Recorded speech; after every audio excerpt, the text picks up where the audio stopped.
안녕하세요. 당신의 지친 하루를 조용히 덮어주는 곳, 느린 밤 잠드는 이야기입니다. 오늘 밤 여러분에게 들려드릴 이야기는 한국 문학의 대표적인 작가 김유정의 단편소설 노다지입니다. 지금으로부터 아주 오래전 별빛조차 희미한 깊고 어두운 가을 산속. 그곳에는 일확천금 노다지를 꿈꾸며 금광을 찾아 헤매는 두 사내가 있습니다. 서늘한 밤 공기 속에서 얽히고 설키는 인간의 짙은 욕망과 서늘한 본성에 관한 이야기. 다소 서늘하고 묵직한 밤의 풍경이지만 바람 소리와 낙엽 소리를 따라가다 보면 어느새 깊은 상념과 함께 잠에 빠져드실지도 모릅니다. 이제 복잡한 생각은 모두 내려놓으시고 따뜻한 이불 속에서 편안히 눈을 감아보세요. 그럼 깊은 산속 어두운 금광으로 이야기 여행을 떠나보겠습니다. 노다지 저자 김유정. 그놈 치랴 캄캄한 밤이었다. 하늘의 별은 깨알같이 총총 박혔다. 그 덕으로 솔숲 속은 간신히 희미하였다. 험한 산중에도 우중충하고 구석배기 외딴 곳이다. 버석만 하여도 가슴이 덜렁한다. 호랑이, 산골 호생원, 만기는 잠잠하다. 가을은 이미 늦었다고 냉기는 모질다. 이슬을 품은 가랑잎은 바시락바시락 날아들며 얼굴을 축인다. 꽁보는 바랑을 모로 베고 풀 위에 꼬부리고 누웠다가 잠깐 깜박하였다. 다시 눈이 띄었을 적에는 몸서리가 몹시 나온다. 형은 맞은편에 그저 웅크리고 앉았는 모양이다. 성님, 인저 시작해볼라우. 아직 멀었네. 좀 춥더라도 참참히 해야지. 어둠 속에서 그 음성만 우렁차게 그러나 가만히 들릴 뿐이다. 연모를 고치는지 마치 쇠에 부딪는 소리와 아울러 부스럭거린다. 꽁보는 다시 옹송 그리고 새우잠으로 눈을 감았다. 야기의 옷은 젖어 후줄근하다. 아랫도리가 척 나간 듯이 감촉을 잃고 대고 쑤실 따름이다. 그대로 버뜩 일어나 하품을 하고는 으드들 떨었다. 어디서인지 자박자박 사라지는 발자국 소리가 들린다. 꽁보는 정신이 번쩍 나서 눈을 둥글린다. 누가 오는 게 아니우? 바람이겠지. 즈들이 설마 알라고. 신청부 같은 그 대답에 적이 맘이 놓인다. 곁에 형만 있으면야 몇 놈쯤 오기로써니 그리 쪼일 게 없다. 적삼의 깃을 여미며 휘돌아보았다. 감대 사나운 큰 바위가 반드기는 하늘을 찌를 듯이 삐 솟았다. 그 양 어깨로 자지레한 바위는 뭉글뭉글한 놈이 검은 구름 같다. 그러면 이번에는 꿈인지 호랑인지 영문 모를 그런 험상궂은 대가리가 공중에 불끈 나타나 두리번거린다. 사방은 모두 이따위 산에 둘렸다. 바람은 뻔질나게 구르며 습기와 함께 낙엽을 풍긴다. 을씨년슬의 샘물은 노냥 쫄랑쫄랑 금시라도 시커먼 산 중턱에서 호랑이 불이 보일 듯 싶다. 꼼짝 못할 함정에 든 듯이 소름이 쭉 돋는다. 꽁보는 너무 서먹서먹하고 허전하여 어깨를 으쓱 올린다. 몹쓸 놈의 산골도 다 많어이. 산골마다 모조리 요지경이람. 이러고 보니 몹시 무서운 기억이 눈앞으로 번쩍 지난다. 바로 작년 이맘때이다. 그날도 오늘과 같이 밤을 도와 잠채를 하러 갔던 것이다. 회양 근방에도 가장 험하다는 마치 이렇게 휘하고 낯선 살골을 기어올랐다. 꽁보의 덮어리, 그리고 또 다른 동무 셋과 초저녁부터 내리는 보슬비가 웬일인지 그칠 줄을 모른다. 붕 하고 난데없이 이는 바람에 안기어 비는 낙엽과 함께 몸에 부딪고 또 부딪고 하였다. 모두들 입 벌릴 기력조차 잃고 대고 부들부들 떨었다. 방금 넘어올 듯이 덩치 커다란 바위는 머리를 불쑥 내대고 길을 막고 한다. 그놈을 끼고 캄캄한 절벽을 돌고 나니 땀이 등줄기로 쪽 내려 흘렀다. 게다가 언제 호랑이가 내닫는지 알 수 없음에 가슴은 펄쩍 두근거린다. 그러나 하기는 이제 말이지 용케도 해먹긴 하였다. 아무렇든지 5놈이 30길이나 넘는 암굴에 들어가서 1시간도 채 못 되자 광석을 2포대나 실이 따올렸다면 문제는 노느매기에 있었다. 어떻게 이놈을 나누면 서로 억울치 않을까. 꽁보는 금점에 남다른 이력이 있느니만치 제가 선뜻 맡았다. 부피를 대중하여 5목에다 차례대로 매지매지 골고루 놓았던 것이다. 한데 이런 우스꽝스러운 놈이 또 있을까? 이게 일터면 노는 건가? 어두운 구석에서 어떤 놈이 이렇게 쥐어박는 소리를 하는 것이다. 제 딴은 웃기를 보이느라고 가래침을 베염는다. 그럼 꽁보는 하 어이없어서 그쪽을 뻔히 바라보았다. 이건 우리가 늘 하는 격식인데 이제 와서 새삼스럽게 개정을 부릴 것이 아니다. 아니, 요게 내 거야? 그럼 누군 감벼락을 맞았단 말인가? 아니, 이 구덩이를 먼저 낸 것이 누군데 그래? 누구고 세고 알 게 뭐 있나? 금 있으니 땄고 땄으니 노났지. 알 게 없다? 내가 없어도 네가 왔니? 이 새끼야? 이런 숭맥보래. 꿀돼지 제 욕심채기로 너만 먹자는 거야? 바로 이 말에 자식이 욱하고 들이덤볐다. 무지한 두 손으로 꽁보의 멱살을 잔뜩 움켜쥐고 흔들고 지랄을 한다. 꽁보가 체수가 작고 좀팽이라 쳐들고 한창 얕본 모양이다. 비를 맞아가며 숨이 콕 막히도록 시달리니 꽁보도 화가 안 날 수 없다. 저도 모르게 어느덧 감석을 손에 잡자 놈의 골통을 패뜨렸다. 하니까 이놈이 꼭 황소같이 씩 하더니 꽁보를 피어난 돌 위에다 집어때렸다. 그리고 깔고 앉더니 대뜸 벽체를 들어 격갈빗대를 힛 하도록 아주 몹시 조겼다. 죽질 않기만 다행이지만 지금도 이게 가끔 도지어 몸을 못 쓰는 것이다. 담에는 왼편 어깨를 된통 맞았다. 정신이 다 아찔하였다. 험하고 깊은 산속이라 그대로 죽여버릴 작정이 분명하다. 세 번째에는 또다시 가슴을 겨누고 내려올 채 인제는 꼬박 죽었구나 하였다. 참으로 지긋지긋하고 아슬아슬한 순간이었다. 그때 천행이랄까 대문짝처럼 크고 억센 덮어리가 비호같이 날아들었다. 자분참 그놈의 허리를 뒤로 두 손에 쥐어들더니 산비탈로 내던져 버렸다. 그놈은 그때 살았는지 죽었는지 이내 모른다. 꽁보는 곧바로 감석과 한꺼번에 덮어리 등에 업히어 마을로 내려왔던 것이다. 현재 꽁보가 갖고 다니는 그 목숨은 덮어리 손에서 명주를 받은 그때의 끄트머리다. 덮어리를 형이라 불렀고 형우 제공을 깎듯이 하는 것도 까닭 없는 일은 아니었다.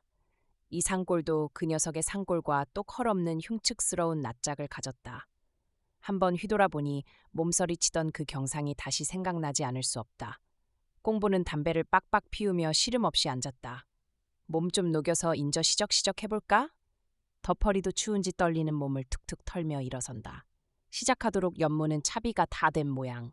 저편으로 가서 훔척훔척 하더니 바랑에서 막걸리 병과 돼지다리를 꺼내 들고 이리로 온다. 그래도 좀 건행은 해야 할 걸 하고 그는 병마개를 이로 뽑더니 에이 그냥 먹세 언제 데워 먹겠나? 데웁시다.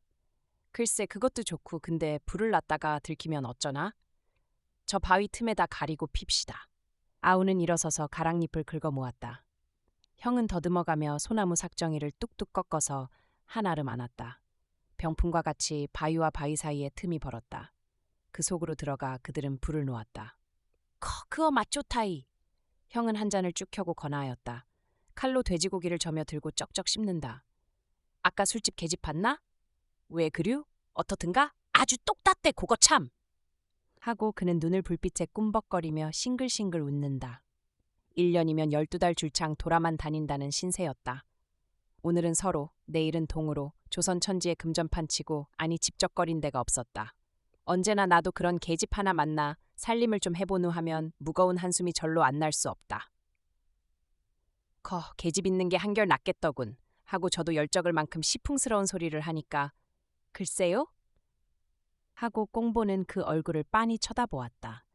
이날까지 같이 다녀야 그런 법 없더니만 왜 벼랑간 계집 생각이 날까 별일이로군. 하긴 저도 요즘으로 부쩍 그런 생각이 무룩무룩 안 나는 것도 아니지만 가을이 늦어서 그런지 호랍이 마주 앉기만 하면 나는 건 그 생각뿐. 성님 장가들라우? 어디 웬 계집이 있나? 글쎄 하고 꽁보는 그 말을 제치다가 얼뜻 이런 생각을 하였다. 제 누이를 주면 어떨까? 지금 그 누이가 충주 근방 어느 농군에게 출가하여 자식을 둘씩이나 낳았다마는 매우 반반한 얼굴을 가졌다. 이걸 준다면 형은 무척 반기겠고 또한 목숨을 구해준 그 은혜에 대하여 손시시도 되리라. 성님 내 누이를 주라오? 누이? 썩 이쁘 성님이 보면 아마 단박 반알이다. 덮어리는 다음 말을 기다리며 다만 벙벙하였다. 불빛에 이글이글하고 검붉은 그 얼굴에는 만족한 미소가 떠올랐다. 그 누이에 대하여 칭찬은 전일부터 많이 들었다. 그럴 적마다 속중으로는 슬며시 생각이 달랐으나 차마 이렇다 토설치는 못했던 터이었다. 어떻소? 글쎄 그런데 살림하는 사람을 그리 되겠나? 하며 뒷심은 두면서도 어정쩡하게 보았다. 그러고들 껍적하고 술을 따라서 아우에게 권하다가 반이나 엎질렀다. 그야 돌려 빼면 그만이지 누가 뭘 터유. 꽁보는 자신이 있는 듯이 이렇게 선언하였다. 덮어리는 아주 좋았다. 팔짱을 딱 지르고 눈을 감았다. 나도 인젠 계집 하나 안아보는구나. 아마 그 누이란 썩 이쁠 것이다. 오동통하고 아양스럽고 이런 계집에 틀림없으리라. 그럴 필요도 없건만은 그는 벌떡 일어서서 주춤주춤하다가 다시 펄썩 앉는다. 은제 갈려나? 가만히 있어. 이거 해가지고 내일 갑시다. 오늘 일만 잘 되면 내일로 곧 떠나도 좋다. 충청도라야 강원도 역경을 지나 7, 80리 걸으면 그만이다. 내일 해껏 걸으면 모레 아침에는 누이 집을 들러서 다른 금점으로 가리라 예정하였다. 그런데 이놈의 금을 언제나 좀 잡아볼는지 아득한 일이었다. 빌어먹을 거 언제쯤 재수가 좀 터보나. 꽁보는 뜯고 있던 돼지 뼈다귀를 내던지며 이렇게 한탄하였다. 염려 말게 어떻게 되겠지. 오늘은 꼭 노다지가 터질 테니 두고 보려나? 자키 좋겠수. 그렇거든 고만 들어 앉읍시다. 이를 말인가. 이게 참 할 노릇을 하나. 이제 말이지. 그들은 몇 번이나 이렇게 자위했는지 그 수를 모른다. 네가 노다지를 만나든 내가 만나든 둘이 똑같이 나눠가지고 집을 사고 계집을 얻고 술도 먹고 편히 살자고. 그러나 여태껏 한 번이라도 그렇게 해본 적이 없으니 매양 헛소리가 되고 말았다. 닭 울 때도 되었네. 인제 슬슬 가보려나? 덧퍼리는 선뜻 일어서서 바랑을 짊어매다가 꽁보를 바라보았다. 몸이 또 도지는지 불 앞에서 오르르 떨고 있는 것이 퍼그나치근하였다.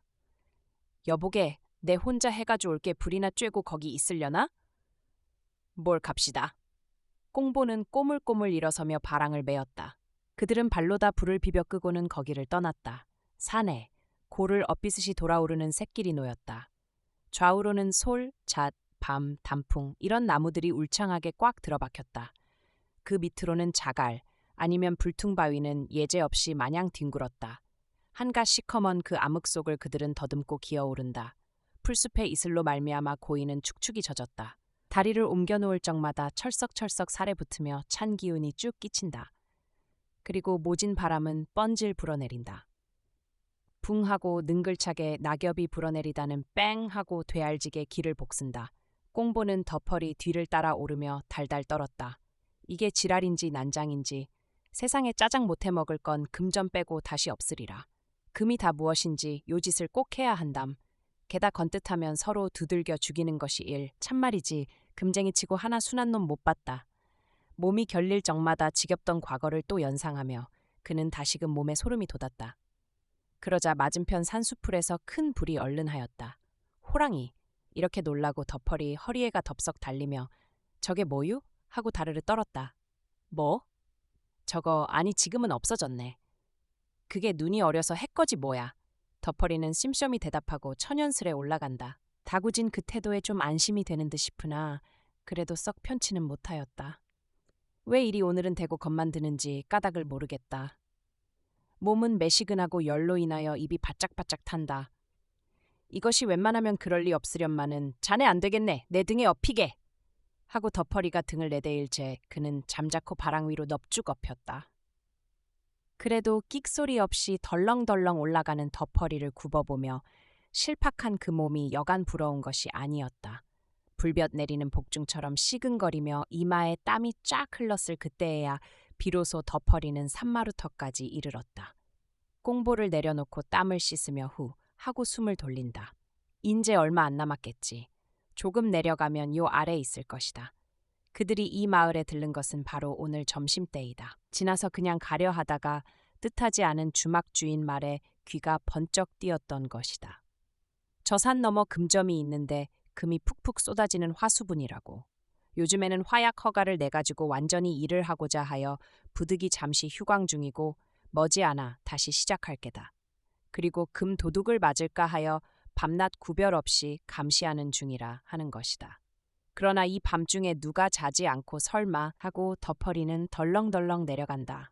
꽁보는 그 꽁무니를 쿡쿡 찔렀다. 그래도 사람의 일이니 물은 모른다.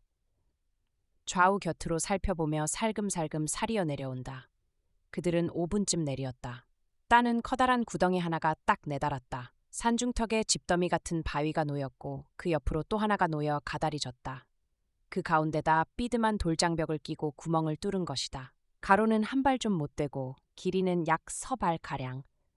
성냥을 그어 대보니 깊이는 4길이 넘겠다.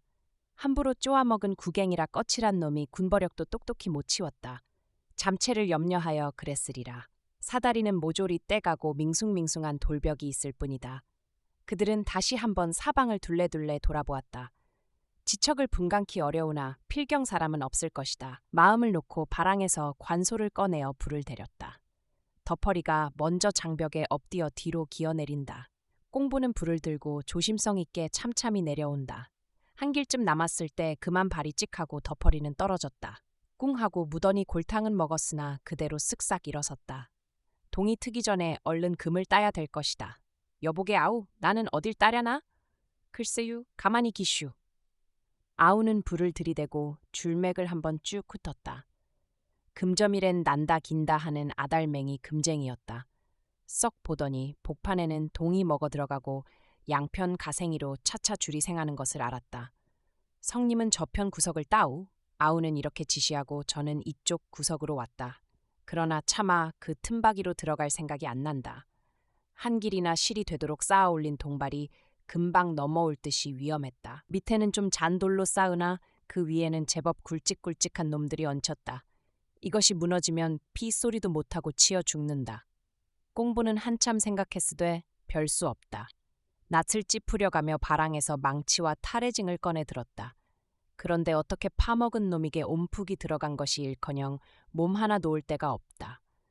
마지못해 두 다리를 동발개로 쭉 뻗고 몸을 그 홈패기에 착 엎디어 망치질을 하기 시작하였다. 돌에 뚫린 석혈 구댕이라 공기는 더욱 컹하였다. 징 때리는 소리만 양쪽 벽에 무거웁게 부딪힌다. 팡팡! 이렇게 몹시 귀를 울린다. 거반 1시간이 넘었다. 그들은 버력 같은 망감 이외에 아무것도 얻지 못했다. 다시 5분이 지난다. 10분이 지난다. 딱 그때다. 꽁보는 땀을 철철 흘리며 좁다란 그 틈에서 감 하나를 손에 따들었다. 헐없이 작은 목침 같은 그런 돌팍을. 엎드린 그채 불빛에 비치어 가만히 뒤져보았다. 번들번들한 놈이 그 광채가 대우 혼란스럽다. 혹시 연철이나 아닐까. 그는 돌 위에 눕혀놓고 망치로 두드리며 깨보았다. 좀채 하여서는 쪽이 잘 안 나갈 만치 쭌뚝쭌뚝한 금돌. 그는 다시 집어들고 눈앞으로 바싹 가져오며 실눈을 떴다. 얼마를 뚫어지게 노려보았다. 무작정으로 가슴은 뚝딱거리고 마냥 들랜다. 이 돌에 박힌 금만으로도 모름 몰라도 하치 10냥끈은 넘겠지. 1,000원, 1,000원. 그 뭔가 뭐야. 덮어리는 이렇게 허둥지둥 달겨들었다. 노다지 하고 풀 죽은 대답.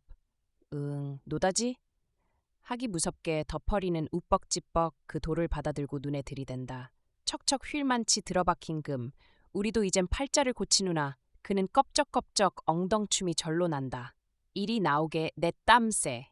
그는 아우의 몸을 번쩍 드러내놓고 제가 대신 들어간다. 역시 동발개로 다리를 쭉 뻗고는 그 틈바기에 덥석 엎디었다. 몸이 워낙 커서 좀 둔게이나 아무렇게도 아우보다 힘이 났겠지. 그 좁은 틈에 탈해징을 꽂아박고 씩씩하고 망치로 때린다. 꽁보는 그 앞에 서서 시무룩커니 흥이 지었다. 금저밀로 할지면 제가 선생님이요?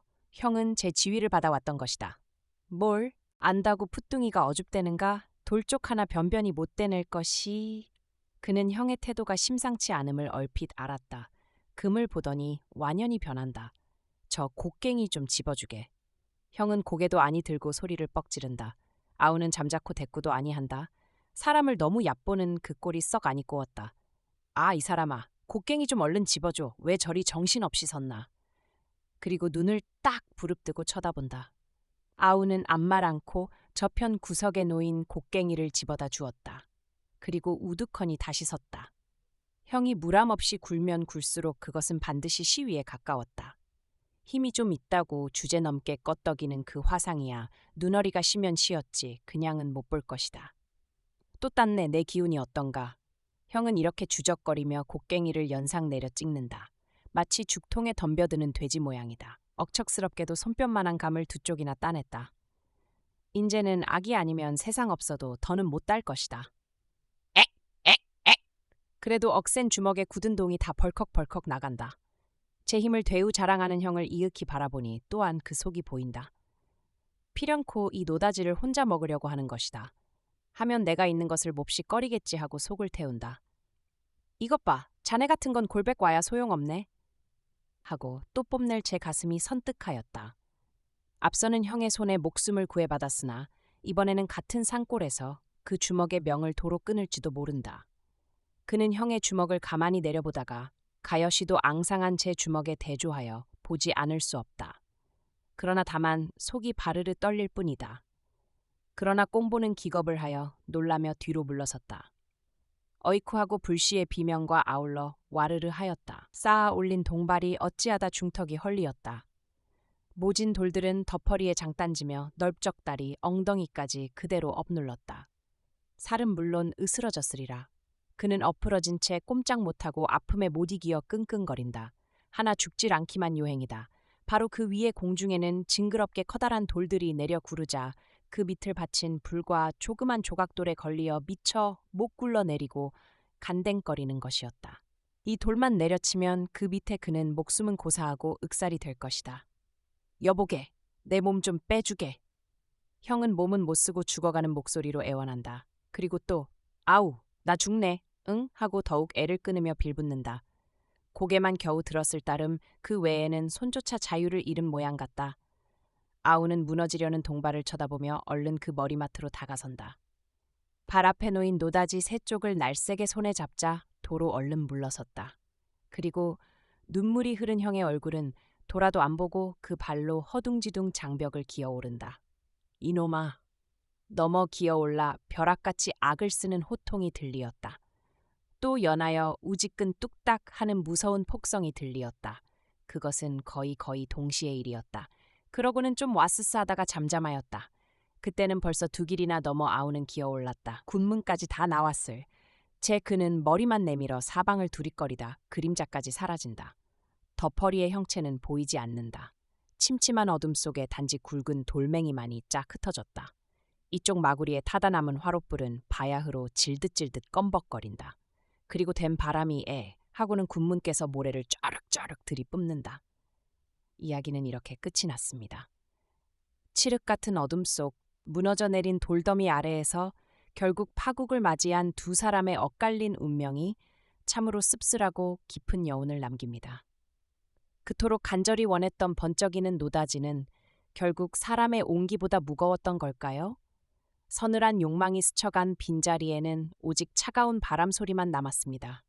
하지만 다행히도 지금 여러분이 계신 곳은 어둡고 시린 산속이 아니라 가장 안전하고 따뜻한 당신만의 방입니다. 소설 속 거친 바람 소리는 이제 멀리 흘려보내시고 무거웠던 오늘의 피로도 모두 이곳에 두고 가세요. 내일은 황금보다 더 빛나고 소중한 하루가 여러분을 기다리고 있을 겁니다. 오늘 밤도 당신의 머리맡에 평안이 깃들기를 바랍니다. 잘 자요. 그리고 좋은 꿈 꾸세요.